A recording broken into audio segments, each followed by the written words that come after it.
नाश्त्याला रोज तेच तेच खाऊन कंटाळला असताना तर अशा पद्धतीचं खमंग खुसखुशीत काकडीचं थालीपीठ नक्की करून बघा.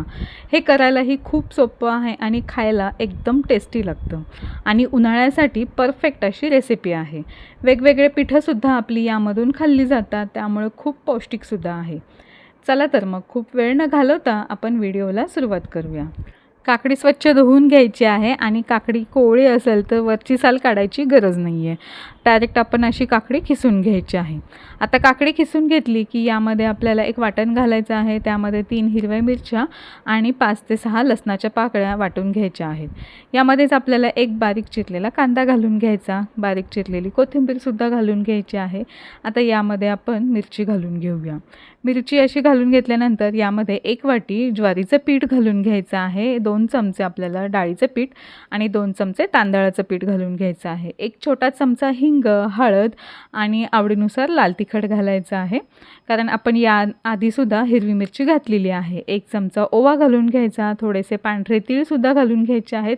यामुळे पौष्टिक होणार आणि खमंगसुद्धा हे थालीपीठ लागतं. आता यामध्ये 1 चमचा दही घालून घेऊया आणि आता हे बघा सगळं असं छान आपण एकत्र करून घेऊया.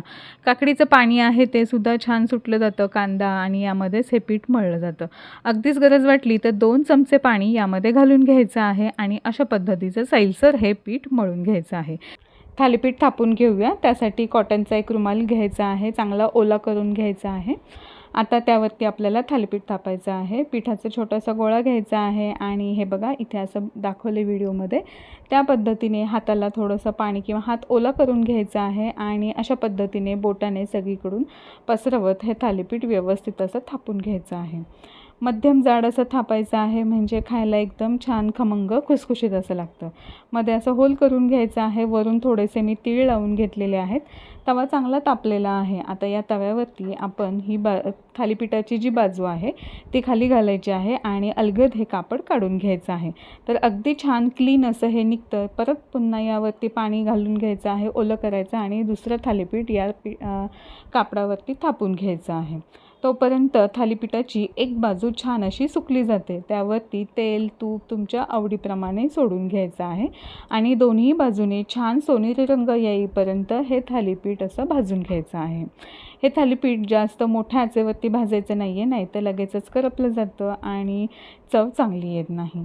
तर अशा पद्धतीने आज आपण हे थालीपीठ करून घेतलेले आहेत. दह्यासोबत, लोण्यासोबत किंवा सॉससोबतसुद्धा हे थालीपीठ खायला खूप मस्त लागतं. तर अशा पद्धतीचं हे नाश्त्याची रेसिपी तुम्हाला कशी वाटली हे कमेंटमध्ये सांगायला विसरू नका. व्हिडिओ थोडा जरी आवडला असेल तर लाईक करा, शेअर करा आणि आपल्या यूट्यूब चॅनलला सबस्क्राईब करायला विसरू नका. फेसबुकवरून बघत असताना तर पेजला फॉलो करायला विसरू नका. अशाच मस्त खमंग नवनवीन रेसिपी घेऊन पुन्हा भेटूया. तोपर्यंत धन्यवाद.